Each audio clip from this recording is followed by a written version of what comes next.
रूप शिरोमणे दशकंधरादि प्रचंड निश्चर प्रबल खरभुज भज भजे अवतार नर संसार भार विभंज दारुण दुख रहे जय प्रणत काल दयाल प्रभु संयुक्त शक्ति नमामहे संयुक्त शक्ति नमामहे संयुक्त शक्ति नमामहे।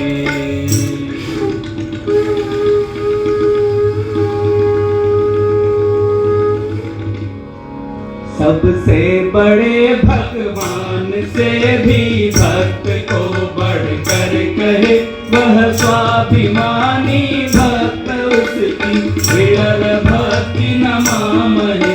सिया राम मैं संसार जान समाधि को बढ़कर कहे ईश्वर समाधि अभेद वाली विरल सृष्टि नमामहे।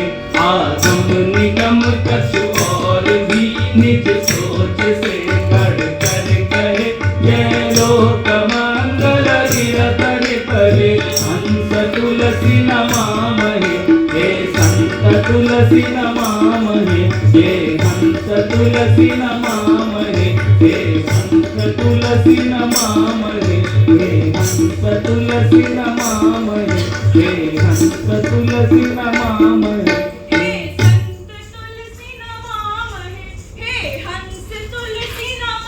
अरे अरे अरे तुम ये प्रदक्षिणा किसकी कर रही हो? प्रदक्षिणा ऐसे की जाती है क्या? तो कैसे की जाती है? हमने तो सुना है प्रदक्षिणा में गति ऐसी होनी चाहिए जैसे कोई परिहारन माथे पे जल से भरा हुआ घड़ा लेकर चलती है, ऐसे। लेकिन प्रदक्षिणा में लोग गोल गोल ही घूमते हैं ना? अच्छा, और चक्कर लगाने में गोल गोल नहीं घूमते हैं? लेकिन तुम चक्कर क्यों लगा रही थी? हम ना प्रदक्षिणा कर रहे थे ना चक्कर लगा रहे थे, हम तो आप ही के पास आ रहे थे कि बीच में ही आ गया। अरे क्या आ गया बीच में? मन में एक प्रश्न आ गया, तुलसीदास जी में ऐसा क्या था जो घर से निकलते थे तो चलते चलते चित्रकूट पहुंच जाते थे, मिथिला से चले तो अयोध्या में ही दम लेते थे। हाँ, यही प्रश्न मन में आया तो हम भी चलते चले आ रहे थे। एक बात बताइए, ज्यादा पढ़ने से भी गड़बड़ होता है क्या? अरे बिना पचाए सिर्फ खाते जाओ गड़बड़ नहीं करेगा। अच्छा, मतलब पढ़ना और खाना एक ही काम? हमेशा कोई ना कोई सवाल दागती रहती। ये बताओ, देखो देखो सब लोग आ गए हैं, नाटक कहाँ से शुरू करें ये तो बताओ। कहाँ से शुरू करें नाटक? कैसे जाने तुलसीदास जी को? तो सुनो, तुलसीदास जी भक्तिकालीन काव्य धारा के, राम काव्य धारा के सर्वश्रेष्ठ कवि। इनकी जन्म तिथि और जन्म स्थान के विषय में अनेक विद्वानों में मतभेद, फिर भी अधिकांश विद्वान मानते हैं कि इनका जन्म 1511 ईस्वी में उत्तर प्रदेश के बांदा जिले के राजापुर गांव में हुआ था। इनके पिता का नाम आत्माराम दुबे और माता का नाम तुलसी था। सुरतीये नरतीये नागतीये सबके मन रस होए, गोद लिए हुलसी फिरे तुलसी सो सुख होए। इनका विवाह रत्नावली जी से हुआ। इनके गुरु का नाम बाबा नरहरिदास था। तुलसीदास ने काशी के आचार्य पास से सनातन जी की पाठशाला से शिक्षा पाई। तुलसीदास जी जीवन भर राम भक्ति में तल्लीन रहे और कहा जाता है कि 1623 ईस्वी में इनका देहांत हो गया। इतने बड़े जीवन में से हम लोग नाटक शुरू कहां से कर रहे हैं ये बताओ? मेरे ख्याल से उनके जन्म से शुरू करते हैं। जन्म से नहीं शुरू करें। हाँ, हम लोग शुरू करते हैं जब तुलसीदास जी काशी में पढ़ने गए थे वहां से। दादा, मोहिनी बाई से शुरू करते हैं ना, जिनसे उन्हें प्रेम हुआ था।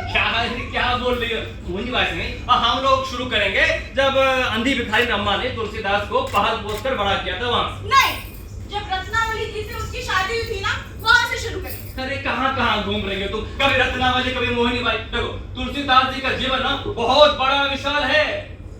इन महापुरुष की जीवनी किसी महाकाव्य से कम नहीं है। इनकी कहानी दिखाना मतलब 3-4 दिन तक तो नाटक करते रह जाना होगा। अच्छा, तो फिर आप ही बता दीजिए कहाँ से शुरू करें नाटक? सब लोग इंतजार कर रहे हैं। तो चलो हम लोग दिखाते हैं कि तुलसीदास जी जब मिथिला क्षेत्र से घूम फिर कर अयोध्या पहुंचते हैं तो उनके साथ क्या सब घटित होता है।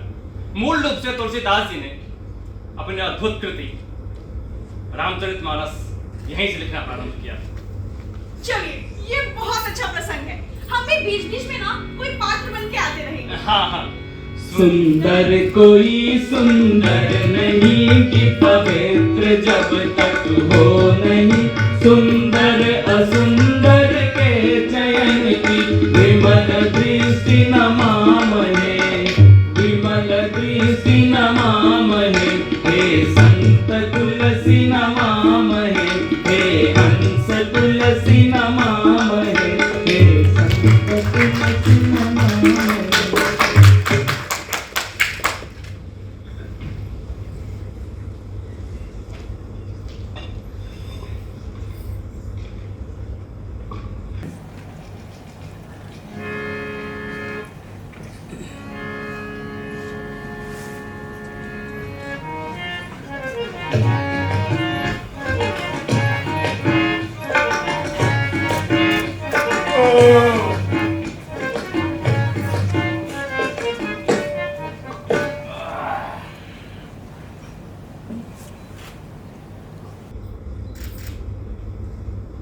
अयोध्या में भंडारे तो बहुत होते भय, परंतु आज के भंडारे जैसे मालपुए बस तो आज ही भोग में आए।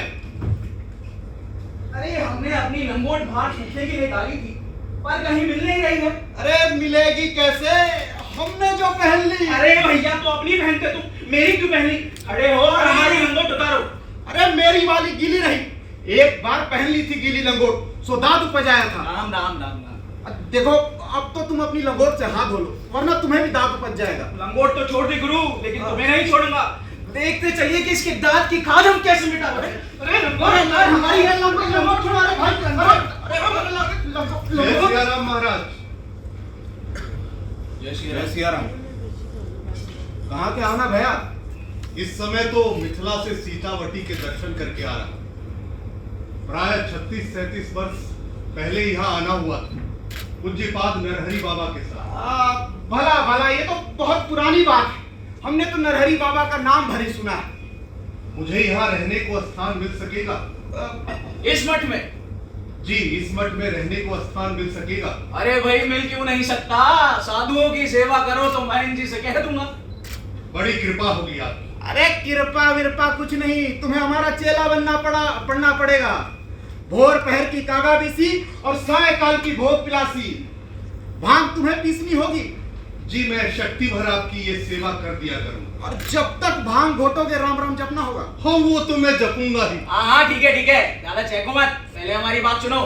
जितनी सामग्री हम तुम्हें देंगे, काली मिर्च, बादाम इत्यादि, वो सब की सब तुम्हें हमारी बात बोले तो ध्यान में रहे। जी महाराज। महाराज कुछ नहीं, हमें गुरुजी क्या पुकारो। और सुनो, जब यहाँ चेलियां आवे तो उनके सामने तुम्हें हमारे पैर भी दबाने होंगे। वो सब तो ठीक है गुरुजी, किंतु स्त्रियों की उपस्थिति में मैं आप लोगों के निकट भी नहीं आ सकूंगा। क्यों? ब्रह्मचारी हो? जी जी गुरुजी। सही में? रामभद्र साक्षी, मैंने ब्रह्मचर्य का व्रत धारण किया। तब निकलो यहाँ से, ये कलयुग के मठ में असली ब्रह्मचारी का क्या काम है? जाओ यहाँ से। जय सिया राम। यहाँ तो साधु महात्मा सत्तर माल चावत है, चलियन से रसयोग साधक है, और इस सरव चला कलयुग को सतयुग बनावे। घोंघा बसंत नहीं तक। चलो।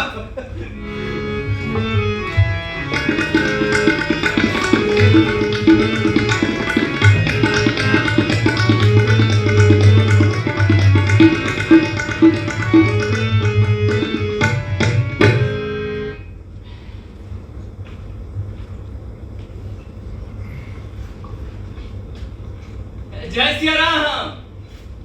जय सिया राम महाराज। कदाचित अयोध्या में नए आए हैं आप? जी महाराज, एक बार गोलोकवासी नरहरि बाबा के साथ आना हुआ था, प्राय 36-37 वर्ष पहले। इसी मठ में मेरे पंच संस्कार संपन्न हुए हैं। राम बोला से तुलसी नाम भी यहीं पड़ा है महाराज। नरहरि बाबा को आगमन मुझे कुछ याद आ रहा है, तो मैं इसी मठ में रहकर 15 की उम्र रही हूँ। आपके संस्कार आदि संपन्न होने का भी याद आ रहा है मुझे। बहुत सारी स्मृतियां मेरे भी मन में है यहाँ की। कुछ सोच कर ही इस मठ में शरण लेने आए। सोटा गुरुओं से क्या बातें हुई आपकी? बड़े अजीब से महात्मा है ये सब। राम नाम जपने को भी कहते हैं और असली साधु जान दुत्कारते भी हैं। भला ये होगा क्या आप इस मठ में ना ठहरे? बड़े महंत जी के गोलोकवासी हो जाने के बाद अब यहाँ कोई सच्चा साधक टिक नहीं पाता है। चिंतन मनन के लिए कुछ अवसर मिलेंगे, यही सोचकर यहाँ आना हुआ था। पढ़ना लिखना जानते हैं आप? जी महाराज, काशी के आचार्य पाद शेष सनातन जी के यहाँ से शिक्षा प्राप्त की। तो चलिए यहाँ का रामनुजी मठ में चलते हैं। वहाँ के महंत जी एक आदमी खोज रहे हैं एक कोठार के हिसाब किताब के लिए। लेकिन रुपया टाका और कोठार के हिसाब में पड़कर महाजन की गलती तो है नहीं है, कोठार का हिसाब किताब है। अब वैसे भी जीवन को जीविका तो चाहिए, दीन के लिए भी पहले दुनिया को साधना पड़ता है। कही तो भली आपने। चलिए, सहमत हुए महंत जी तो कोठारी बनना स्वीकार है मुझे। आइए।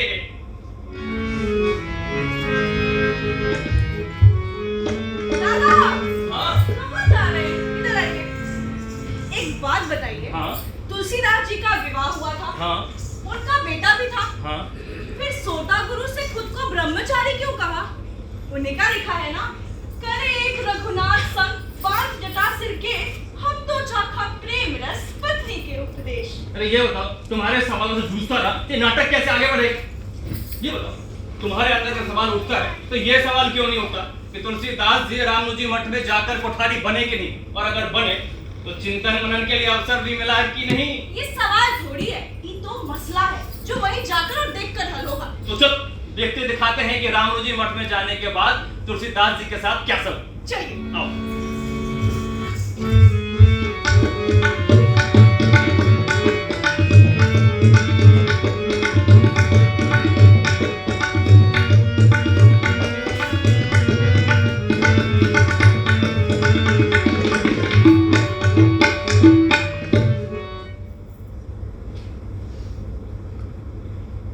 हे केसरी किशोर, हे बजरंगबली, आपसे छिपी तो नहीं है मेरी दशा। बचपन में पार्वती अम्मा कहा करती थी, आप दीन दुर्बलों की जल्दी सुन लेते, आप तो रखवारे राम दुआरे की। तो राम जी से आप मेरे लिए कुछ कहते क्यों नहीं? मैं जब इस मठ के हिसाब किताब में लगा रहता हूँ तो मानता हूँ कि राम जी की कचहरी के कुछ काम कर रहा हूँ। किसी से बातें कर रहे हैं कोठारी जी? किसी से नहीं, अपने मन मानस में बसे किसी से कुछ कह रहा। तो बसे हुए किसी से या बसी हुई किसी से? अच्छा वो छोड़िए, मन का हिसाब किताब तो ठीक है ना? जय श्री राम छबीली। जय सिया राम। छबीली रानी, अब तुम ना मान जी से हमें 10 टके दिलवाई दो, तेरा उपकार भी मानेंगे और उसमें से 2 टका तुझे भी देंगे। काम कौन है पैसे का? जो तुम जानती नहीं हो तो पूछ रही है। हल्ला तो है कि तुम सुहागिया के रोज पैर दबाते हो। वैसे छबीली, सुनते हैं मान जी भी नित्य तुम्हारे पैर। चल, तुम भी ना। चलो तुम्हें कोठारी जी से पैसे दिलवा देते हैं। वैसे बाबा, कोठारी जी की चीनी कौन है, पता है कुछ? अरे छबीली, वो जो है ना खरा भगत। हाँ रहने दो कलयुग में खरा भगत। हाँ, यहाँ के बाबा लोगों में कोठारी जी से भी सुंदर है कोई? ऐसे दिन में कहीं आता जाता तो है, जरूर बड़े घर की औरत से रसयोग होगा इसका। राम जाने छबीली, लेकिन इतना तो सुना है कि जलम बूबी माली मस्जिद में एकांत में बैठकर माला जपता रहता है। इसका भी जो किसी तरह भ्रष्ट हो जाता ना छबीली, हमारे मन को चैन पड़ता। देखो शाला वही खाता छोड़ कैसे खटाखट माला जप रहा है। आओ, मैं देखती। जय सिया राम कोठारी जी। कोठारी जी मुक्तानंद बाबा को 10 टके दे दे, जरूरी काम है। महान जी की आज्ञा होगी तभी दे सकूंगा। मेरे कहने से भी नहीं दोगे? अपने आप को बहुत सुंदर और बहुत बड़ा भगत समझते हो क्या? मैंने तो बड़े बड़ों की अकड़ ढीली कर दी, तू कौन चीज हो? मुझे क्षमा करें, महान जी की आज्ञा के बिना मैं मठ का एक तिनका भी किसी को नहीं दे सकता। कुठारी जी, परम दुष्टा नारी अभी जाके महान जी से उल्टे सीधे कान भरी। परवाह सिर्फ सच की है, झूठ की नहीं। वैसे आपको पैसों की आवश्यकता क्यों थी? झूठ बोलना नहीं चाहता और सच कहने में संकोच होता है। साध्य भी गलत और साधन के तौर पर छबीली जैसियों का सहारा लेना आपको शोभा नहीं देता। तुलसीदास मान जी। जी महाराज। तुमने हमारी भक्तिहीन छबीली का अपमान क्यों किया जो है सो? मैं किसी का अकारण अपमान नहीं करता महाराज। तुमने छबीली की बात क्यों नहीं मानी? किस अधिकार से मानता महाराज? क्योंकि मैं इसकी बात नहीं टाल पाता। मठ की देवार्पित संपत्ति को व्यर्थ न्यायता खर्च करने का अधिकार आपको भी नहीं है। प्रेम की किंतु आप महंत हैं, आपकी सुन भी लूं, इसकी आज्ञा क्यों मानूं? प्रेम की अपरंपार महिमा का पार तुम जैसे माला कटकटाऊ नहीं पा सकते। जिस तरह कृष्ण ने राधा का अपमान नहीं सहता, उसी तरह मैं भी छबीली का अपमान नहीं सह सकता। मेरे आराध्य तो एक पतिव्रती मर्यादा पुरुषोत्तम श्री राम। यहाँ भी आदेश आपकी पत्नी का होता तो कदाचित मान लेता। मेरा अपमान करके कोई इस मठ में नहीं रह सकेगा। बड़े महाराज, कह दीजिए कोठारी जी से। हम भी सहन नहीं कर सकते। तब ठीक है महाराज, आप अपना भंडार गिरी संभालने की कृपा करें। तुलसीदास, अयोध्या में तुम्हारा रहना असंभव कर दूंगा।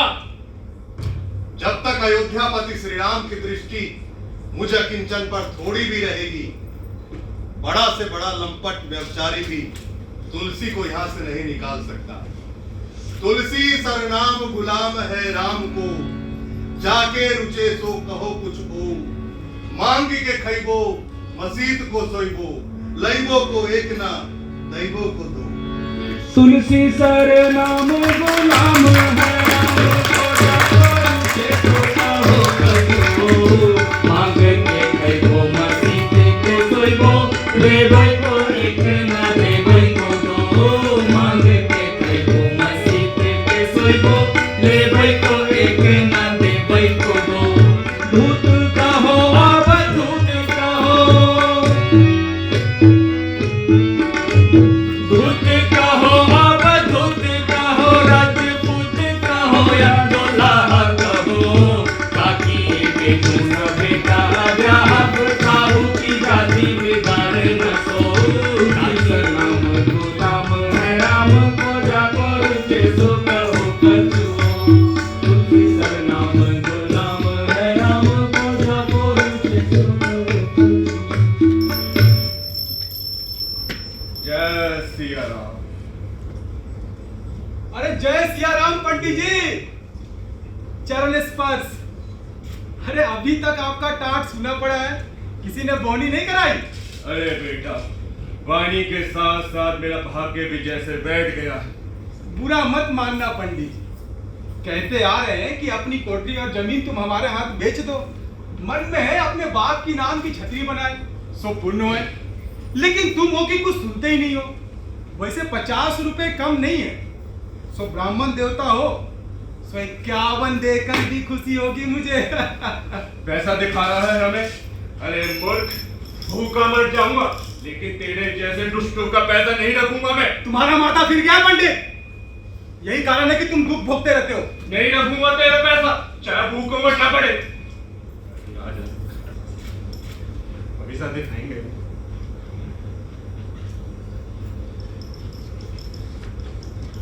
जय सिया राम पंडित जी। आपको पिता और स्वयं को पुत्र मानते हुए मेरा एक प्रस्ताव, आज्ञा हो तो कहूं। मैं आते जाते देखता तो दिखते हूँ, लेकिन तुम हो कौन? मैं भी अब राम की शरण में हूं। यहीं सरयू ग्वाले के चबूतरे पर रोटी पकाता और खाता हूँ और मस्जिद में सोता हूँ। आप मुझे अपने स्थान पर प्रवचन करने दें। जो चढ़त चढ़ेगी सुहाग की, ब्राह्मण हूँ, आपके लिए पका दिया करूंगा, मेरा भी पेट भर जाए। अरे भक्ति भाव रखना और बात है बेटा, लेकिन कथा वाचना, प्रवचन करना सबके बस की बात नहीं। आपको मेरा प्रस्ताव यदि बुरा लगा हो तो जाने दें। जय सिया राम। रुको, कभी कथा बाची है? गृहस्थ आश्रम में इसी कार्य से मेरी जीविका चलती थी। अच्छा, तो आओ इस आसन पर बैठो और हमें अपना हुनर दिखाओ। आपको हृदय में राम रूप श्रोता मानकर मैं अपनी कला से परिचित करवाने का प्रयास करूंगा। आज्ञा है। हाँ हाँ बेटा। जय सिद्धिदाता गणेश, जय कुशलपति रामचंद्र की जय। ध्यात्वा नीलोत्पलं श्यामं रामं राजीवलोचनं जानकी लक्ष्मणोपेतं जटामुकुटमण्डितम्। श्रोता समाज, इस पृथ्वी पर इतना दुख, दैन्य और अत्याचार जिसे मैं कवित्व के माध्यम से कहूं तो खेती न किसानी को, भिखारी को न भीख बली, अनिक को बनिच न चाकर को चाकरी, जीविका विहीन लोग सिद्धिमान सोच बस, वेद हो पुराण कहीं लोक हो विलोकियत, सा करे समेत में राम रवारे कृपा करे, दारिम दसानन दवाई तुनी दीन बंधु, दुरित दहन देख तुलसी महाकाली। अनाचार, अत्याचार और दरिद्रता के श्रावण का अंत भी होगा। जैसे वास्तविक लक्ष्मण और रावण का अंत प्रभु राम के हाथों पर। हर जाति, हर समाज में सत्य अंततः जीतता आया। रावण का रावणत्व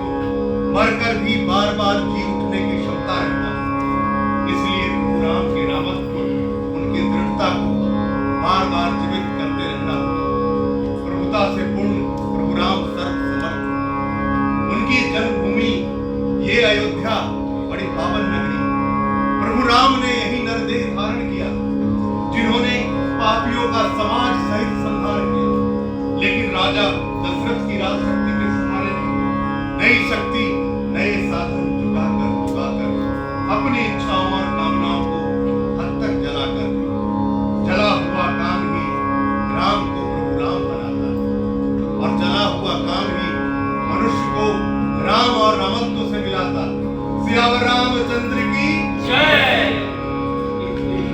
कि तुलसीदास शंकर शेष मुनि मनरंजनम मम हृदय कुंज निवास गुरु कामाधिकल दल रंजनम श्री रामचंद्र कृपाल भजु मन शरण भव भय कारुणम नवकंज लोचन कंज मुख कर कंज पद कंजारुणम।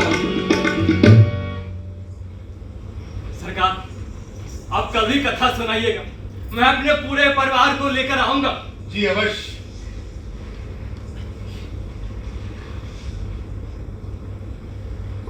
वाह बेटा वाह, तुम तो सिद्ध कथावाचक हो। कैसी मधुर वाणी, कितने सुंदर भाव और कितना शुद्ध उच्चार। वाह, ये भाषा में रची पंक्तियां तुम्हारी रची हुई है। जी हमारी ही। तुम्हारा नाम तुलसीदास है, तुम्हें सुन के लगा। जी तुलसी नाम है, लोग राम बोला भी कहते हैं। लगता है संस्कृत भी पढ़ी है। जी पढ़ी है। महर्षि वाल्मीकि का रामायण तो पढ़ा ही होगा। जी पढ़ा है और प्रभावित भी हूँ, इतना अधिक कि महर्षि वाल्मीकि मेरे सपने में आ जाया करते हैं। एक बार सपने में आकर उन्होंने मुझसे कहा, अयोध्या जा और रामायण की रचना कर, लेकिन भाषा में कर, जिससे तेरा और लोग दोनों का कल्याण होगा। पर समझ नहीं पाता हूँ, प्रभु राम की प्रभुता और कर्मवीरता को प्रकाशित करता रामायण मुझसे रच भी पाएगा या नहीं। आज की अयोध्या में जहाँ मेरे जैसे बहुतों के खाने के कौर और रहने के कौर न हो। भाषा में रचना की तेरी गति तो कमाल की है बेटा। लोक शैली में जानकी मंगल, रामलला नाचू आदि पुस्तकें तो मेरे पहले से हैं। एक दिन जन्मभूमि वाले मस्जिद में एक सूफी संत जायसी का पद्मावत सुना रहे थे। दोहे चौपाइयों में रची वो दिव्य प्रेम की कथा सूफी महात्मा के सुमधुर कंठ से बड़ी देर तक सुनता रह गया। प्रेम पंथ बिन घड़ी न देखा, जब देखे तब कोई सरेखा। जहि तन प्रेम कहते ही मासू, काया न रखत न नयन ही आंसू। दोहे चौपाइयों को जनमन में बांधने की अपूर्व क्षमता है। दोहे चौपाइयों में ही राम कथा लिखने की मेरी भी इच्छा है। वो तो तुम्हें जैसा रुचे वैसा करो। रही कौर और ठौर की बात तो भैया यही रहो और लिखते इस आसन पर बैठकर कथा वाचो। इतना कुछ हमारे चरावे में चढ़ेगा कि हम तुम भी खाएंगे और दो चार भूखों का पेट भी भर जाया करेगा। आपका यह आदेश मेरे लिए सभी प्रकार से मंगलकारी प्रतीत होता है। मैं जब तक अयोध्या जी में हूं, मैं आपके साथ ही रहूंगा।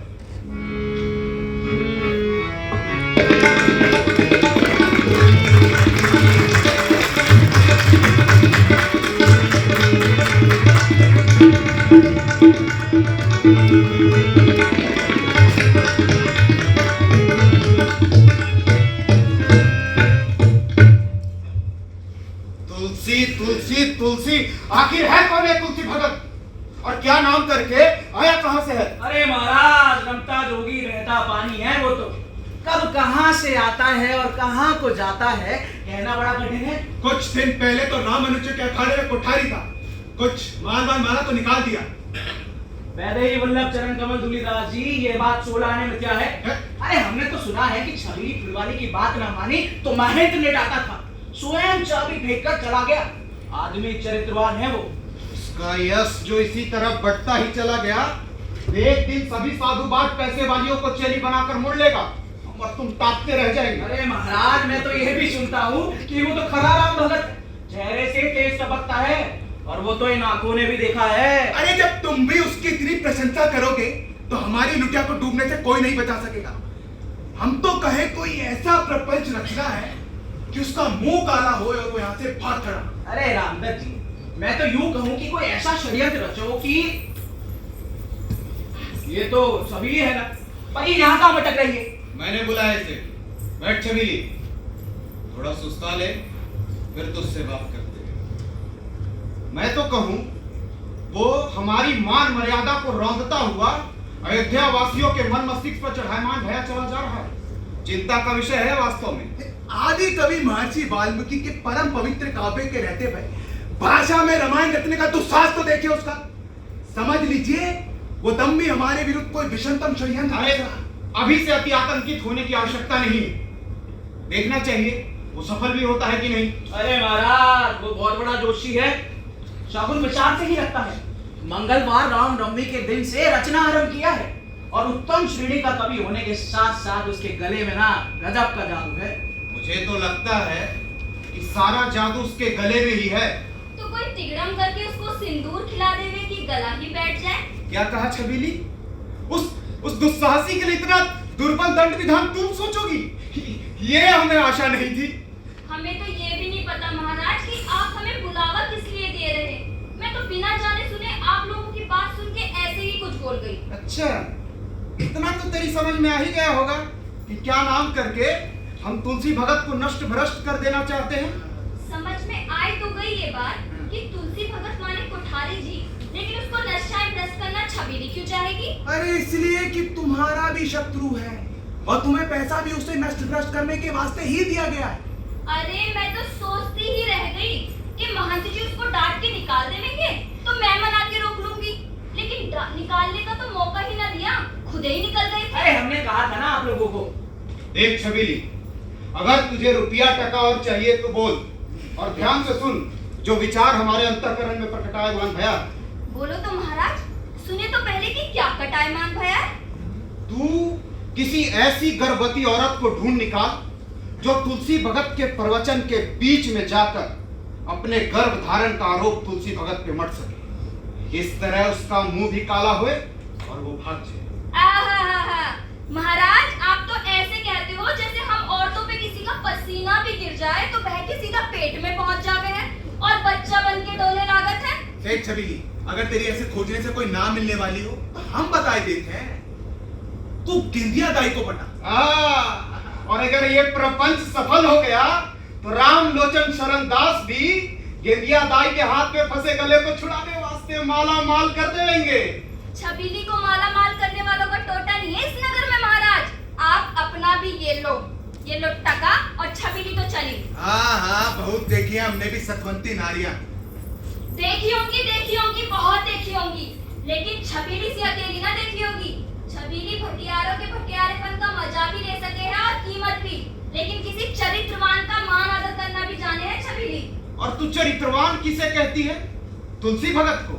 क्या नाम करके? और किसको? मेरा बिगाड़ा ही क्या है उसने कि उसके विपरीत कोई परपंच करूं? यही ना कहोगे महाराज की बात ना मानी तो सुनो, बात मेरी नहीं मुक्तानंद महाराज की रही। छबीली तो बस पैर भी किए रही और छोटे अपराध का डर बड़ा होने से भी गड़बड़ हो गए है ना महाराज। हाँ, बोल चुप क्यों हो गए? हम भी तो सुने कि तुलसी तेरे सर पे कैसे चढ़ायमान भया है। और उससे ऊपर कि खरा भगत था इसलिए डांट सुन के निकल गया। अगर ना होता ना तो बहुते भक्तन लोगन की तरह हम जैसे के पैर चाटते आज तक वहीं पड़ा रहता ठाट से। तू कुछ नहीं कर सकती तो कम से सकती ना सकती की बात मत करो महाराज। छबीली इस मामले में कुछ करना ही ना चाहे। ओहो, छोड़ ना उस बात को, तू केवल गिंदिया को पटाकर हमसे मिलवाई।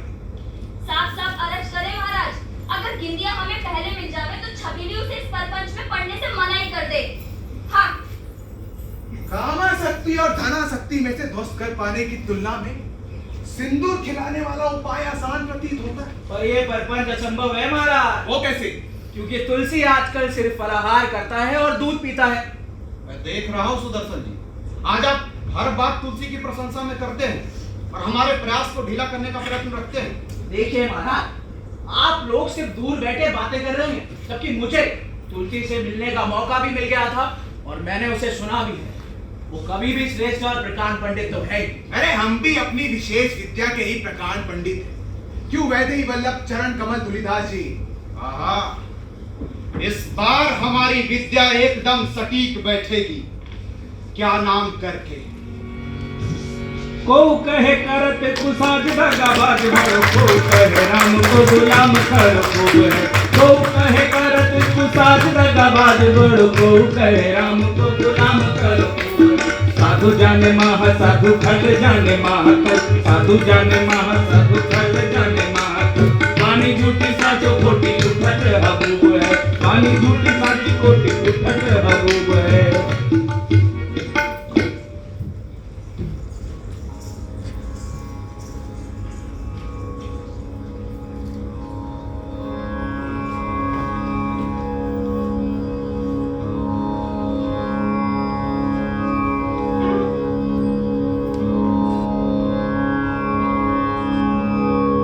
बेटा, हमें भी कोठरी में नींद नहीं आई। हम भी यहीं विश्राम करेंगे आज। जी, ताला लगा दिया है ना? जंजीर चढ़ा दी है। मैं ताला लगा कर आता हूं।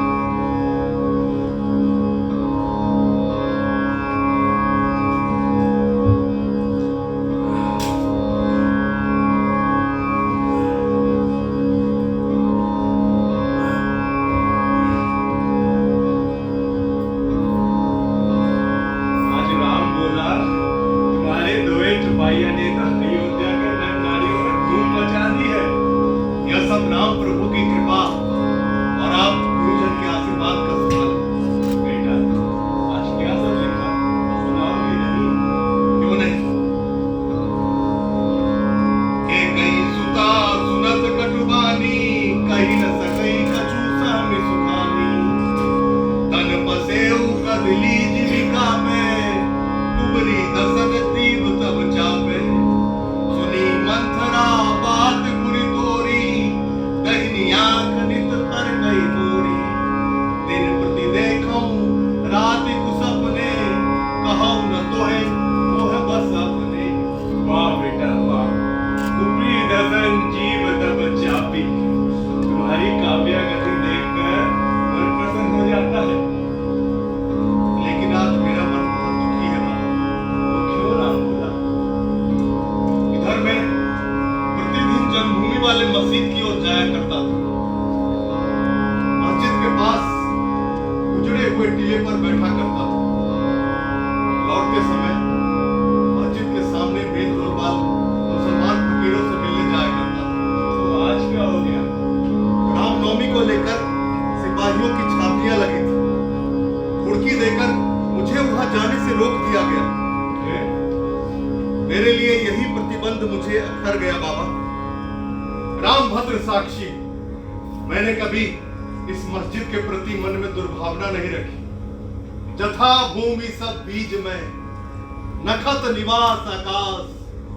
राम नाम सब धर्म में, जानत तुलसीदास। आखिर एक निर्गुण निराकार पर ब्रह्म के रूप में ही तो वहां माथा झुकाया जाता है। पूजा भूमि इस रूप में भी मेरे लिए पूज्य है। राम मुझे मठ से निकलने के बाद मैं प्रतिदिन वहीं सोने जाया करता था। तब मैं एक फकीर था, अब मैं हिंदू हो गया बाबा। अब मैं हिंदू हो गया बाबा। बोलिए, मैं हिंदू हो गया। बेटा, ये कपिल समाज अचानक इतनी रात में बेचैन क्यों हो गया है? बगल में घाट है, कई लोग यहाँ वहां पड़े रहते हैं। किसी के साथ कुछ हुआ है, ठहरिए मैं देखता हूँ। हट! चोर है ससुरा, सेंध कातिल है। उसी क्रम में कपिल समाज ने इस पर आक्रमण कर दिया। डरो मत, अब तुमसे कोई मारपीट नहीं करेगा। पहले ही तुम्हें कपिल समाज ने बहुत दंड दे दिया। लेकिन तुम हमारे घर चुराने क्या आए थे भाई? फकीरों के घर में चुराने को होता ही क्या है? महाराज, मुझे क्षमा कर दीजिए महाराज, मुझसे बहुत बड़ा पाप गया है। तभी तो ये बंदर जाने कहां से कूद पड़े। वेदई बल्लभ महाराज ने आपकी पोथी चुराने के लिए भेजा था। मेरी मुंडी थोड़ी भीतर घुसी ही थी कि ये बंदर जाने कहां से आ गए। मुझे क्षमा कर दीजिए महाराज, मुझे क्षमा कर दीजिए। वेदई बल्लभ सार ना महान लंपट और कुचारी है। ये अयोध्या में 4 बुरों के कारण शेष साधुओं को कलंक लगता है। ये बताइए तो, ये पोथी चुराने का क्या तुक है उसका? अरे डर ये है कि पोथी रच जाएगी तो ऐसे ऐसे को कुत्ता भी नहीं पूछेगा। जाने दो, जाओ। क्षमा कीजिए, क्षमा कीजिए। जब मांग कर खाता था और पड़ा रहता था तो किसी को चिंता नहीं थी। प्रतिष्ठा के साथ साथ बैर भी बढ़ता जा रहा। अब मैं यहाँ नहीं रहूंगा। अरे बाबा, अरे हमारे रहते आपका कोई यहाँ बाल भी बांका नहीं कर सकता है। मुझे अपनी चिंता नहीं है, चिंता तो रची जा रहे काव्य की है।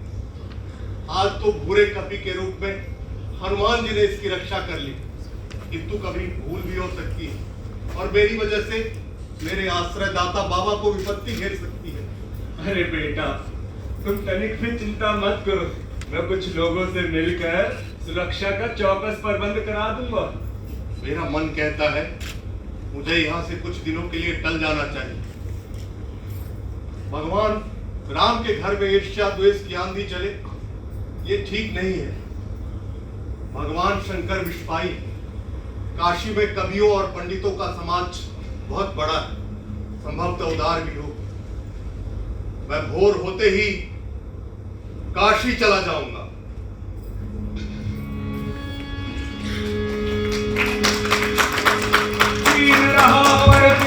मणि वितरण करता था,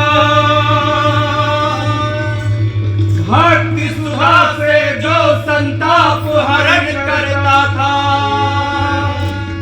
प्रभु का निर्मल सेवक था, स्वामी था अपना, जाग चुका था जग था, जिसके आगे सपना, जाग चुका था जग था,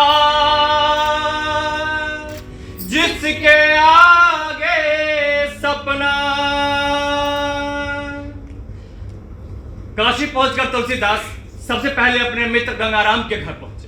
अच्छा, तब तो मेघामृत और कवि कैलाशनाथ के विषय में पक्का कुछ बातें हुई होंगी। तुम चाहे जितने अनुमान लगा सको लगाते रहना, लेकिन इस बार पंडित गंगाराम से भेंट से भी अधिक महत्वपूर्ण था गंगाराम के मित्र टोडरमल से भेंट होना। टोडरमल? अरे बोलने दो, टोको मत बीच में। हाँ, तो टोडरमल ने काशी के 80 घाट पर एक अलग से जमीन खरीद कर कुटिया बनवा दी। वहीं तुलसीदास जी प्रवचन करते और वहीं रहने लगे। लेकिन वहां से उन्हें भागना पड़ा। पूछो क्यों? हम कुछ नहीं पूछेंगे। उनकी बढ़ती प्रतिष्ठा से पीड़ित कुछ लोग कभी रोड़े बरसाते थे, तो कभी घर के आगे हड्डी का टुकड़ा या मरा हुआ कुत्ता डाल देते थे। एक रात जब उन्होंने उनकी कोठरी में आग लगा दी, तो रातों रात तुलसीदास ने काशी के 80 घाट पर काशी के गोपाल मंदिर में जाकर शरण ली थी। हम पूछेंगे कुछ नहीं, आप बताते चलिए। तुलसीदास जी की बढ़ती प्रशंसा और भरम भाग को देखकर टोडरमल ने काशी के 80 घाट पर एक अलग से जमीन खरीद कर कोठरी बनवा दी। उसके बाद? उसके बाद क्या, तुलसीदास वही निश्चिंत होकर प्रवचन करने लगे। उन दिनों वो अरण्य कान रचते और सुनाते थे।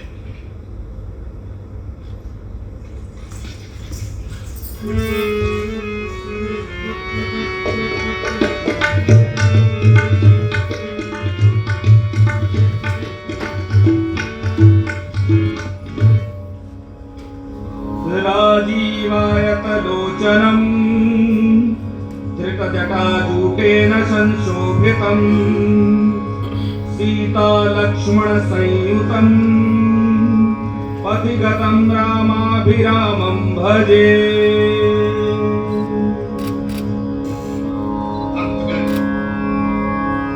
वनवास मध्य चित्रकूट के आगे चलते हुए भगवान श्री राम अनेक ऋषि मुनियों से मिलते और बातें करते चल रहे। रास्ते में हड्डियों का ढेर देखकर श्री राम ने मुनियों से हड्डियों के विषय में जिज्ञासा की। मुनियों ने कहा, जाने कहो कुछ दस स्वामी, सबद ऋषि तुम अंतर्जामी, इस चर निकल सकल मुनि पाए, सुन रघुवीर नयन जल। यह सुनकर कि जिन मुनियों के हड्डियों का ढेर है, उन्हें राक्षस समूह उन्हें मारकर उनका मांस खा चुका। यह सुनकर रघुवंश मणि की आंखें भर आई।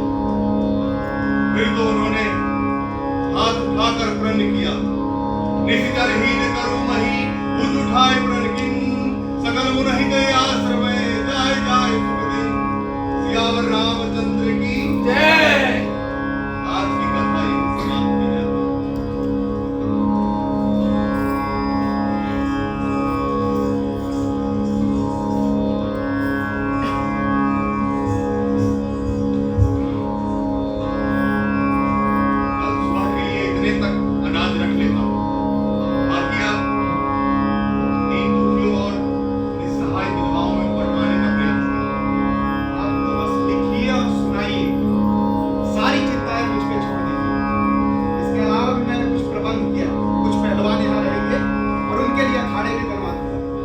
टेपे नहीं करेगा, और किया तो मेरी सुरक्षा की चिंता तुम छोड़ दो टोडर।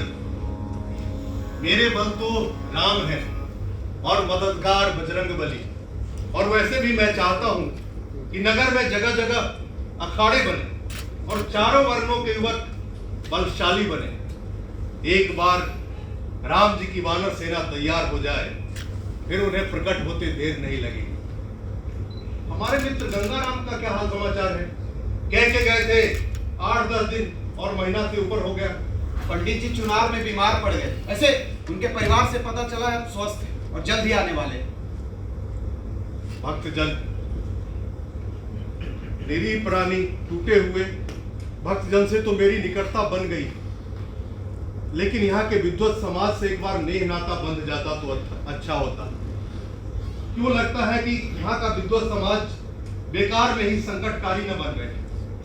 बेकार में चिंता कर रहे हैं। अरे उन लोगों के लिए एक दिन जहां दिव्य बूटी छनवाई, भोजन कराया, इत्तर फुलेल हार गजरे से मस्त किया नहीं कि हाजी हाजी करते फिरेंगे। बात इतनी सरल नहीं है टोडर। अच्छा तुम जाओ, राम करे सो होए।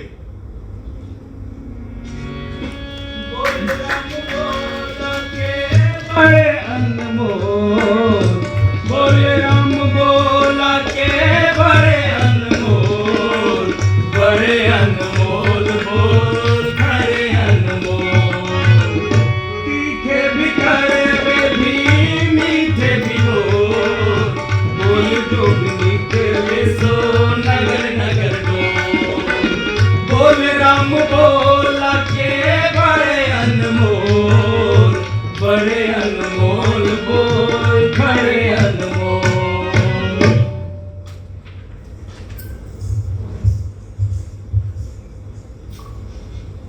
आज उस तुलसीदास की सारी महात्मा पानी की बखिया उधेड़ देनी है। अरे संतन की बखिया तो उसे खुद उधेड़ ली है, हत्यारे के हाथ पैर धोकर और खाने दिलाकर।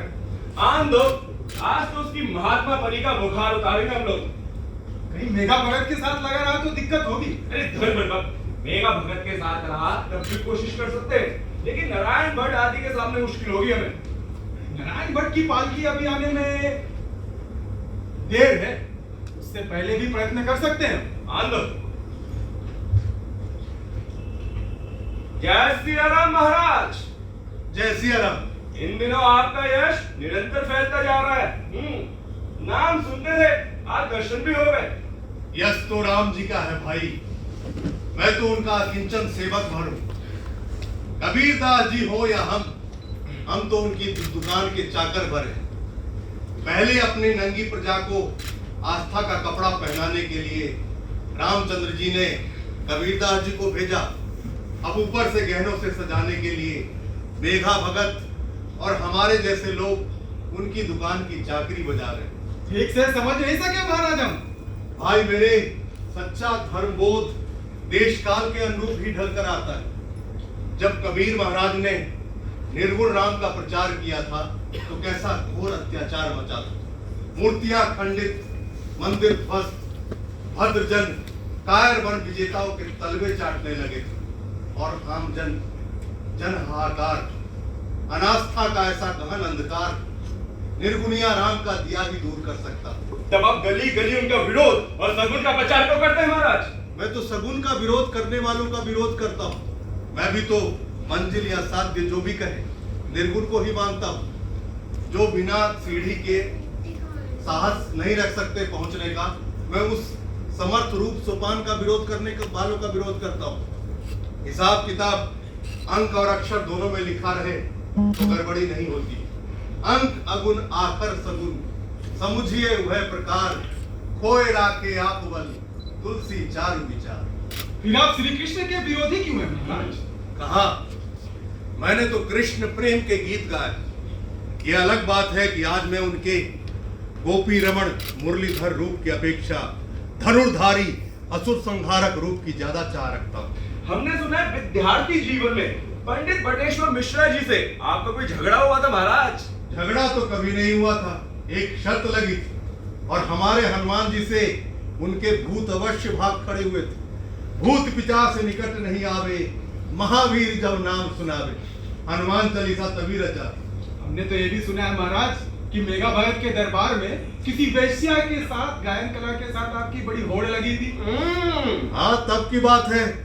कला प्रदर्शन की होड़ मेरे मन में जागी थी। फिर कुछ इस सब में से की कारगुजारी अभी चली थी महाराज। कार गुजारियां नहीं, कलाबाजियां चली थी थोड़ी बहुत। मोनी बाई कहाँ रहती है पता है आपको? नहीं। अरे बताइए बताइए, मिलना चाहेंगे, हम मिला सकते हैं आपको। मिला सकते हो तो मुझे राम से मिला। राम राम राम राम से तो ब्रह्म हत्या का पाप नहीं मिला सकता महाराज, जिसके अपने पैर तक धुलाए थे। वो भूख से मरना सन्न था। ब्रह्म हत्या का पातकी भी तो था महाराज। एक तो उसने हत्या की नहीं थी, क्रोध के अतिरेक में हत्या हो गई थी। फिर जिस ब्राह्मण की हत्या हुई उसने राक्षस धर्म अपनाकर उसकी पत्नी सहित पुत्री तक पर कुदृष्टि डाली। जो मरा वो ब्राह्मण रही नहीं गया था। असुर धर्मी अपनी जाति अपना वर्ण खो देता है। मर्यादा पुरुषोत्तम श्री राम ने भी तो ब्राह्मण नामन को असुर धर्मी होने के कारण ही तो मारा था। आप जाति पाति भी नहीं मानते हो? मानता भी हूं और नहीं भी मानता। वो कैसे महाराज? वर्णाश्रम धर्म को मानता हूं, किंतु प्रेम धर्म को वर्णाश्रम धर्म से ऊपर मानता हूं। अवधूत हो। अरे हमने सुना है ये कबीर दास की कौम के हैं, मानिक जुल्लाहा। दूत कहो, अवधूत कहो, रजपूत कहो, जुलाहा कहो को, तुलसी सरनाम गुलाम है राम को। जाके रुचे सो कहो कुछ, जाके रुचे सो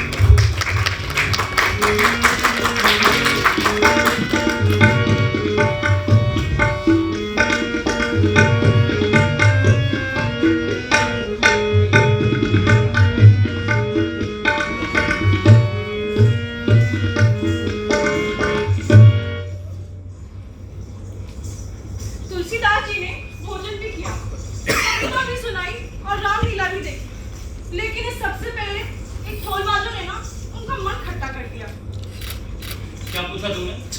पूछा कहाँ है? अरे नहीं, तुम किसी भी कथा में प्रश्न का भाव तुरंत भर देते हो। मुझे लगा कुछ पूछा ही होगा। हम समझते हैं हमेशा प्रश्न पूछने की आदत अगर खराब होती है ना, तो प्रश्न से घबराने की आदत भी खराब होती है। हाँ, ठीक है, पूछो। नहीं, अब हम कुछ नहीं पूछेंगे। अब आपको ही हमसे 2-4 सवाल पूछना होगा। हाँ, तो पूछिए। अरे यही करते रहोगे कि नाटक भी अरे दिखाएंगे? नाटक आगे बढ़े चाहे रुका रहे, आज आपको हमसे 2-4 सवाल करना ही होगा, तभी बुझाएगा आपको कि सवाल करना कितना कठिन काम है। बुझा रहा है ना कठिन काम सवाल करना। अरे तो सही सवाल किया करो ना। सवाल सही या गलत क्या होता है? सवाल तो सवाल होता है। तो सुनो, उस दिन तुलसीदास से गई सवालबाजी हुई ना, उससे और वैसे लोगों से तंग आकर तुलसीदास ने काशी के 80 घाट वाला अपना घर छोड़ दिया। फिर क्या? फिर चुपके से भदैनी में जाकर मेघा भगत के पास जाकर रहने लगे। सब काम छोड़कर? नहीं, वही निश्चिंत होकर रामचरितमानस पूरा किया। जब मानस पूरा हुआ तब इनकी खबर टोडरमल और गंगाराम को मिली, तो वो लोग उनसे मिलने वहीं पहुंचे। तो चलो देखते दिखाते हैं कि जब इनके मित्र वहां पहुंचे तो उनसे इनकी क्या बातें। चल। हाँ।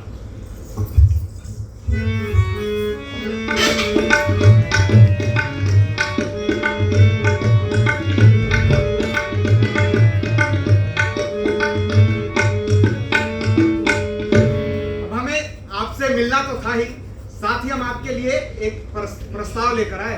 कैसा प्रस्ताव? रामचरितमानस जैसा महाकाव्य रचकर तुमने बहुत परिश्रम किया है, अब तुम्हें कुछ विश्राम करना चाहिए। मानस रचना के क्षण ही मेरे परम विश्राम के क्षण रहे।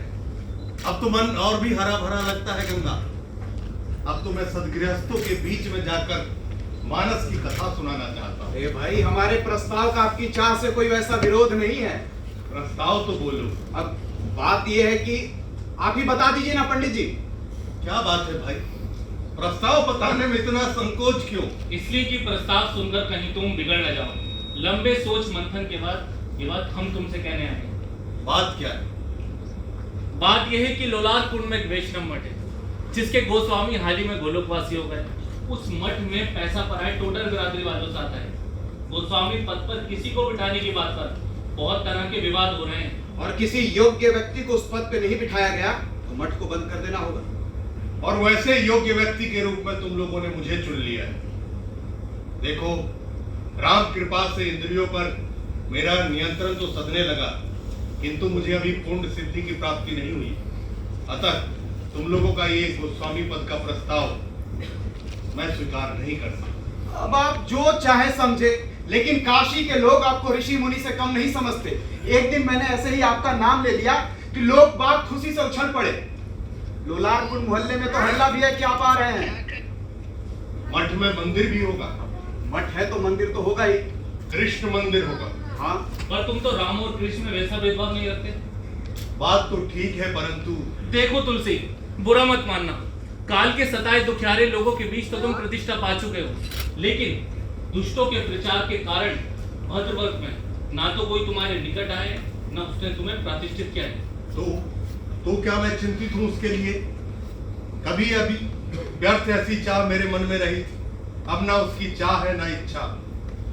दीन गांठ कौपीन बिन भाजी बिन लौन, तुलसी मन संतोष के इंद्र बापुरे कौन। प्रश्न आपका नहीं, आपके महाकाव्य का है महाराज। हम नहीं चाहते कि दुष्प्रचार की वजह से उसकी प्रतिष्ठा पर कोई आंच आए। इसके लिए मैं गोस्वामी बन जाऊं, यही चाहते हो तुम लोग? हाँ, गोस्वामी तुलसीदास के मानस महाकाव्य का प्रभाव संत तुलसी के मानस से अधिक पड़ेगा, इसलिए कहते हैं हमारा प्रस्ताव स्वीकार करना। सामाजिक प्रतिष्ठा भी तो आवश्यक होती है तुलसी, अकारण उसकी अवहेलना क्यों करे कोई? और आपके वहां होने से निश्चय ही उस स्थान की महत्ता बढ़ेगी, साथ ही मठ के धन का सही ढंग से उपयोग हो सकेगा। कभी कभी शुभचिंतक लोग ही अच्छे संकट में डाल देते हैं। मेरा मन अभी भी और हाँ और ना के बीच में। पर चलो, तुम श्रेष्ठ शुभचिंतकों की वजह से मैं ये गोस्वामी पद का प्रस्ताव स्वीकार कर लेता हूं। राम करे सो होए, आओ चलकर कुछ ग्रहण करो।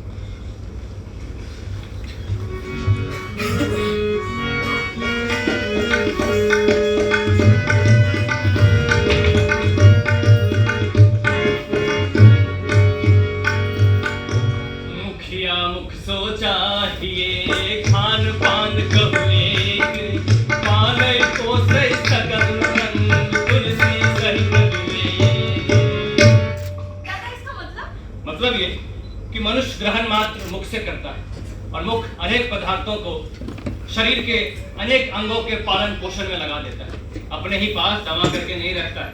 इसलिए तुलसीदास जी कहते हैं कि मुखिया का धर्म समाज में मुख के समान होना चाहिए। अच्छा, अब समझ आया कि तुलसीदास जी गोस्वामी बनने में आगे पीछे क्यों कर रहे हैं। एक सवाल पूछे दादा?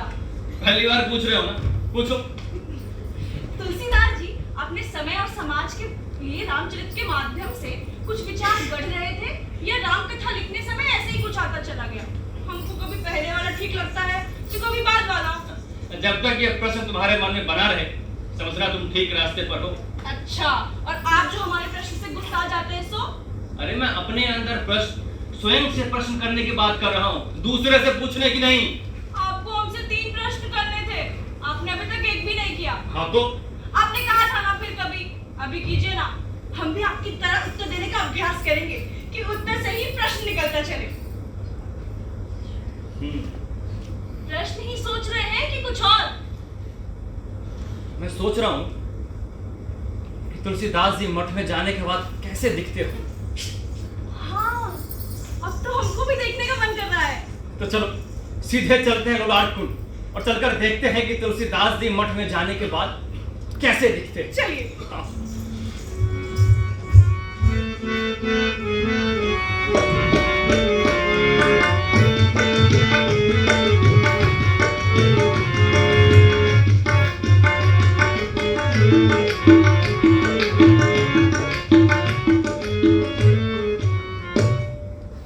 हे कृष्ण रूपी राम जी, मैं अपने मन को साधने में लगा ही था कि आपने संपन्नता की भट्टी में डालकर मुझे और दबाने लगे। हे हरि, मुझ दीन दुर्बल की आप न जाने कैसी कैसी परीक्षाएं लें। गोस्वामी जी, आप विक्रमपुर से राजा भगत पधारे हैं। कहाँ है राजा भगत? आइए। अरे भैया, तुम तो एकदम बदल गए, पाए लागे।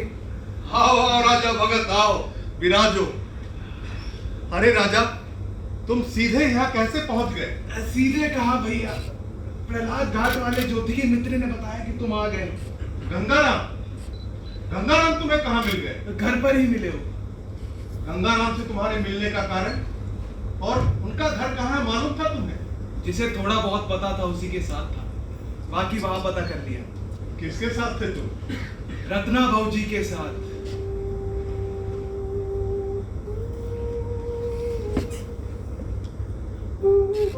कहाँ है रत्ना देवी?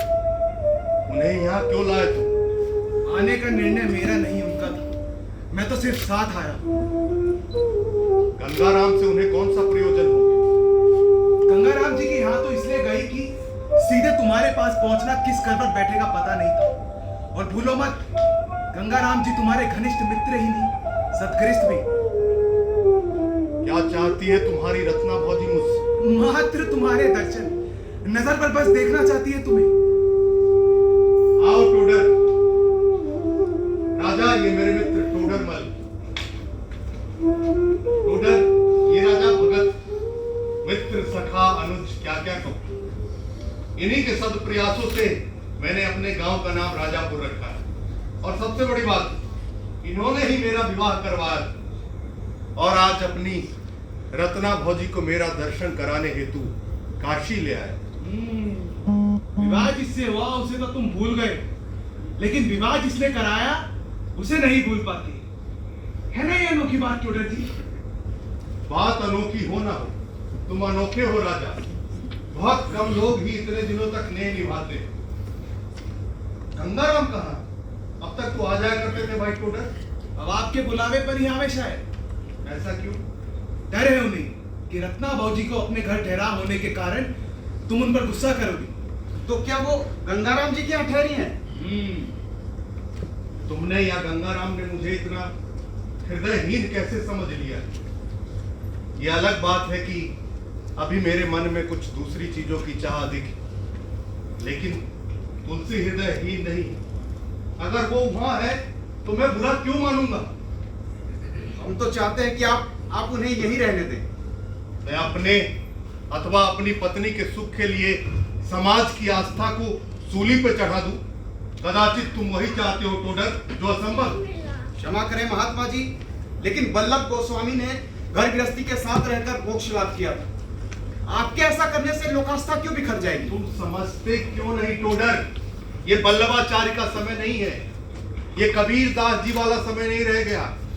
इस घोर कलिकाल में नैतिकता का इतना हरास हो चुका है, किसी एक स्तर तक उठाए नहीं रखा गया तो पूरे समाज को पराकाष्ठा तक अनैतिक होते देर नहीं लगेगी।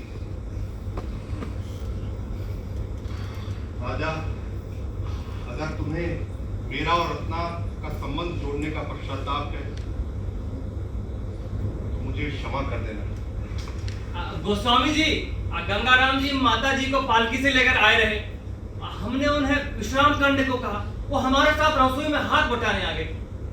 सोचे आपको सूचना दे दूं। माता जी का ध्यान रखना और उन्हें कोई कष्ट न हो। ठीक। गंगाराम कहाँ है? बोल कर गए हैं कि फिर आऊंगा।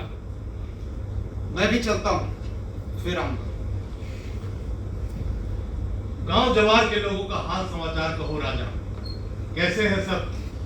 बकरीदी चाचा, मुल्लर, श्यामों की बुआ, सब ठीक है अपनी अपनी तरह से।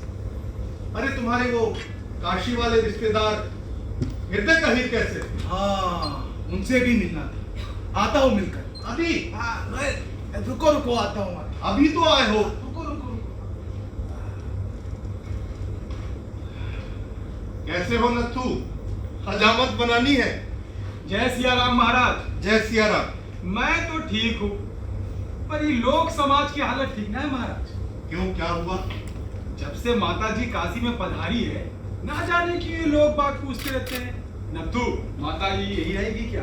अरे माता जी यहाँ रहे चाहे ना रहे, उनके बाप का क्या जाता है? कहते हैं, क्या कहते हैं? कहते हैं 4 दिन की चांदनी फिर अंधेरी रात। एक ही बात बोले महाराज, लेकिन तरह तरह से। प्रभुदत्त। हाँ महाराज। माता जी को मुझे देखने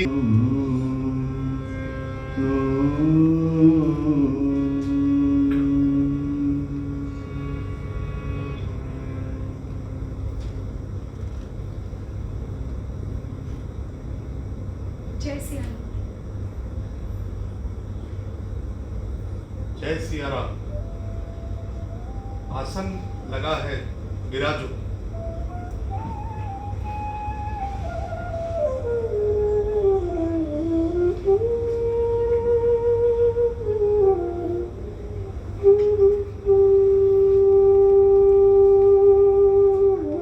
हम बिना किसी मध्यस्थ या आड़ पर्दे की बात भी नहीं कर सकते। सत्यनिष्ठ होना ही काफी नहीं, सत्यनिष्ठ दिखना भी होगा। लोक धर्म का मार्ग बड़ा कठिन है देवी। तुम राजापुर कब लौट गई? मेरी इच्छा काशी ही में रहने की है। नहीं, मठ में नहीं रहूंगी। गंगाराम या टोडर के यहाँ रहना भी तुम्हारा उचित नहीं होगा। ऐसा मैं भी उचित नहीं मानती। अलग घर लेकर रहूंगी।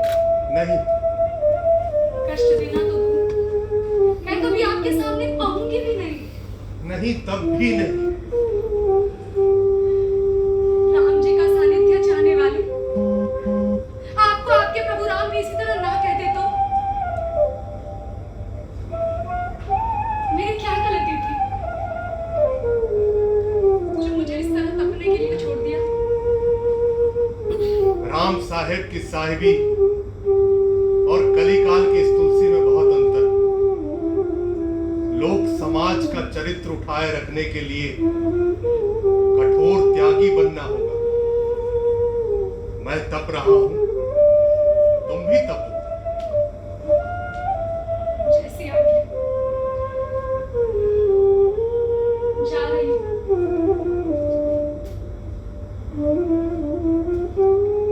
जाने से पहले एक बार चरण स्पर्श की आज्ञा होगी। मेरा मन अभी पूरी तरीका से नहीं सधा। तुम्हारे स्पर्श से मेरी तपस्या पर आंच भी आ सकती है। परंतु मेरी तपस्या तो निहाल हो जाएगी। अभी और तप। जो आज्ञा। हो गया। जा रही हूं।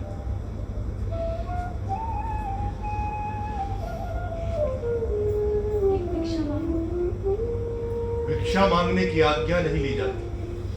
गंगाराम जी के घर पर मैंने आपके रामचरितमानस का पारायण किया है। अध्यात्म और कर्मवीरता का एक अनूठा विनियोग मिला है मुझे। मेरे प्रति तुम्हारे राग ने भी कुछ अधिक चीजों के दर्शन करा दिए होंगे। वैसे संतोष मिला कि तुमने वो ग्रंथ पढ़ लिया। उत्तरकांड में समाज के यथार्थ और आदर्श का आमना सामना प्रेरक भी है और रोचक भी। रत्ना, तुमने भिक्षा की आज्ञा मांगी थी, प्रशंसा की नहीं। भिक्षा में मानस की एक प्रति मिलेगी। शीघ्र पहुंच जाएगी तुम्हारे पास। एक और बात पूछना चाहती हूँ। पूछो। आपने परंपरागत राम कथा के कई प्रसंग छोड़ दिए और नई युक्तियां भी अपनाई हैं। धोबी की निंदा सुन श्री राम के द्वारा सीता के त्याग वाला प्रसंग आपने क्यों छोड़ दिया? प्रश्न अनुचित हो तो क्षमा करिए। प्रश्न तो उचित ही है, उत्तर दे पाना कठिन। फिर तो रहने दीजिए। मेरे मानस के राम जगदम्बा सीता के प्रति वैसा अन्याय नहीं कर सकते जैसा मैंने। आपके भीतर की समस्त करुणा की था आपके मानस से मिल गई है मुझे। आपकी करुणा ने राम कथा की कठोरताएं तो ढीली कर दी है, किंतु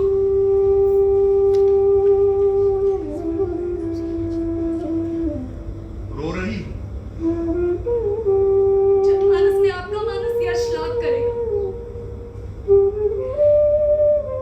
संतोष के आंसू पूछ लो इन आंसुओं को। तुम्हारी तर्क बुद्धि ने मुझे कभी तुमसे जुड़ने को विवश किया था। तुम्हारे आंसू मुझे फिर से विवश करे, इससे पहले पूछ लो इन। सेवक हूं किसी का, और सेवक का धर्म बड़ा ही कठिन होता है। जा रही एक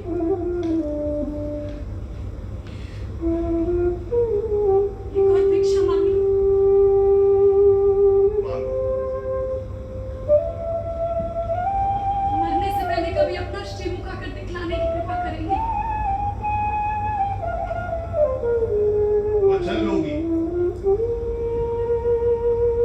अच्छा वचन देता हूं, आऊंगा।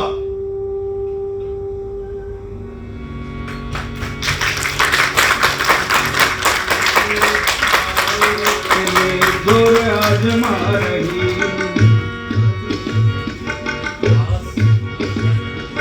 आस्था अखाड़े में जोर आजमा रही, हार में भी जीत का स्वाद ये दिला रही। आस्था अखाड़े में जोर आजमा रही, हार में भी जीत का स्वाद ये दिला रही। दुख में भी खुशियों के फूल ये खिला रही, राग से विराग को इस तरह मिला रही, राग से विराग को इस तरह मिला रही। आस्था अखाड़े में जोर आजमा रही, हार में भी जीत का स्वाद ये दिला रही। आस्था अखाड़े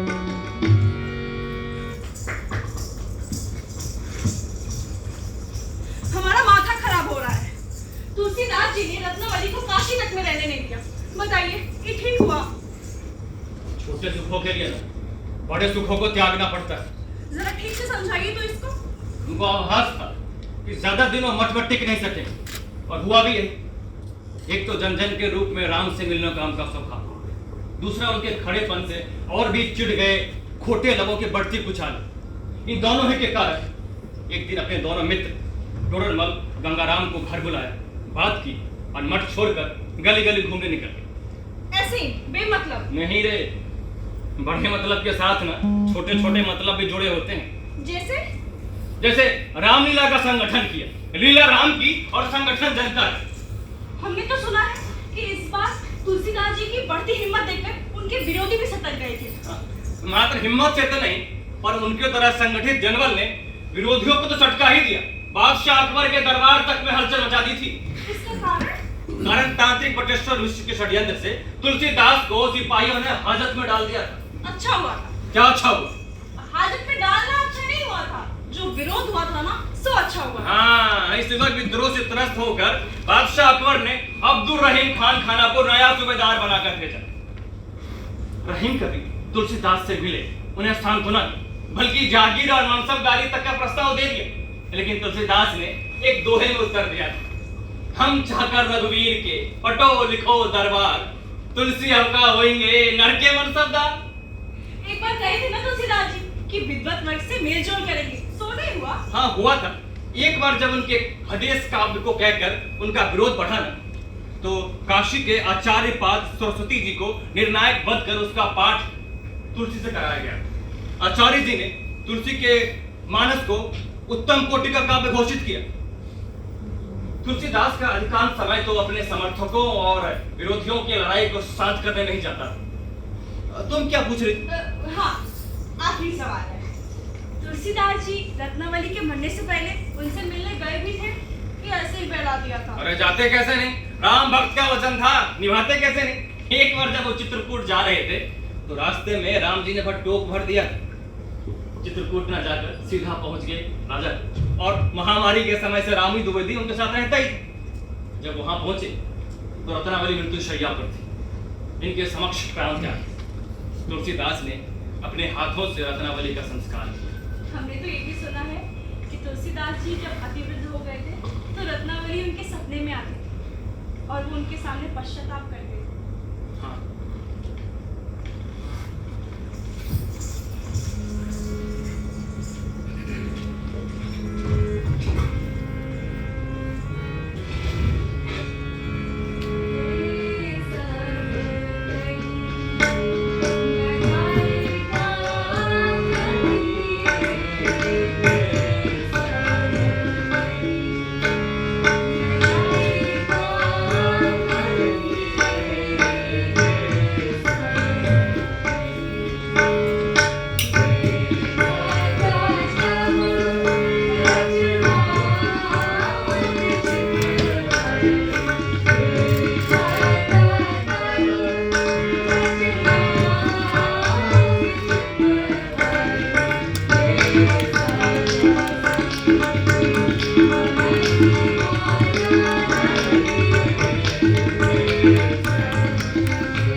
आ गई तुलसी मानस की राजहंसनी। आपके आराध्य राम या उनकी सहायक महावीर राम की देर पहुंच नहीं पा रहे। शायद आपके भीतर मेरे जीने के कुछ क्षण बच रह गए। सोचती हूँ ऐसे ही आते जाते छूट जाए, ताकि आपके और आपके आराध्य के बीच कोई बिंब बचा ना रहे। दरबारी समय में जी रहा हूं, इसलिए विनय पत्रिका राम साहब सहित सभी दरबारियों को निवेदित। देखो कब तक सही की मुहर लगाते हैं राम साहब। छोड़कर गए ना होते तो आपके भीतर मेरे जीने के क्षण बचे तो ना रहे होते। छोड़ा कहा प्रिय, काम और वासना से दूर भागा तो प्रेम और भी बढ़ता गया। उसी की अनुभूति में सीता मैया के वियोग में रामचंद्र जी से कहलवाया, तत्व प्रेम करी ममर तोरा, जानत प्रिया एक मन मोरा। कई बार जी में आया कि घर लौट चलूं और तुम्हारी इन रस भरी आंखों में डूबते उतराते जीवन शेष करूं। चले आते, आज नहीं गए। तुम्हारे अनुपम सौंदर्य और गुणों के आगे विवश जो थे, तुम्हारे रूप गुण ने मुझे जीवन में ऐसा नाच नचाया कि अपने बचपन के उस विरह चक्र में भी नहीं नाचा। काशी गोपाल दक्षिणा मोहिनी वाल के चक्र में भी नहीं। बहुत ताने देती थी ना उसको लेकर मैं आपको। मैंने कभी बुरा माना क्या? जानता हूँ पत्नियां अपने तानों से दाम्पत्य स्नेह पर सान चढ़ाती है कि कहीं जंग न लग जाए। पहले मैं भी भ्रम में थी, परंतु जनक जी की पुष्प वाटिका में जानकी को देखकर श्री राम के मन के शोक को लिखते समय आपने सहज और प्रिय दो विशेषण का प्रयोग किया तो समझ गई कि सारा कुछ अनुभव से सिद्ध है। वो स्त्री अपनी धूरी पर घूमती हुई मेरे जीवन चक्र से टकरा गई और मेरे भोलेपन को अनुभव से पका गई। उसका मेरा बस इतना ही नाता था। और मेरा आपका नाता? इस नाते को तो संसार जानता है। हम तो चाखा प्रेम रस पत्नी के उपदेश। मेरा हट भी तो आपकी दुर्बलता ने जगाया। आप अगर दीन और दुर्बल ना बने होते तो मैं ही दीन बन जाती। मेरे दैनिक की बहुत सारी परिस्थितियां रही, मातृ पितृहीन, भिक्षावृत्ति से जीवन। कितना कहूं, पर तुम्हारे भीतर मैंने प्रारंभ से ही एक सहज दर्प देखा जो मुझ में नहीं था, वो तुम में था। इसीलिए तो मैं तुम पर रीझ गया था। पप्पा को आप बेहद पसंद थे। घर में सुनते रहती थी कि आप ब्याह को राजी नहीं हो रहे। तभी मैंने ठान लिया था कि आपको पा लेना मेरी जीत होगी। अपना आपा भुलाकर रीझना मैंने आपसे ही तो सीखा। और आपने कहा ना, मेरा दर्द, वो दर्द ही मेरा शत्रु बन है। जिसने मुझे रामदास बनने का गौरव दिया और तुम्हें भक्ति का प्रसाद, उस दर्द को बुरा मत कहो रत्ना। मैं अपनी राम रीझ के लिए तुम्हारा बहुत ऋणी हूं। संसार में शायद ही किसी पत्नी ने अपने पति को इतना सौभाग्यवान बनाया होगा।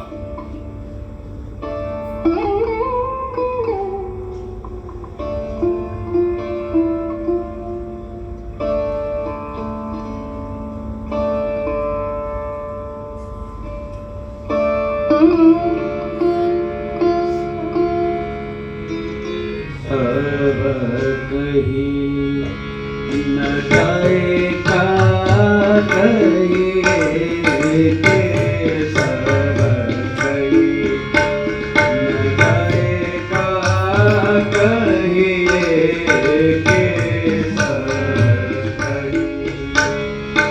कभी का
के सब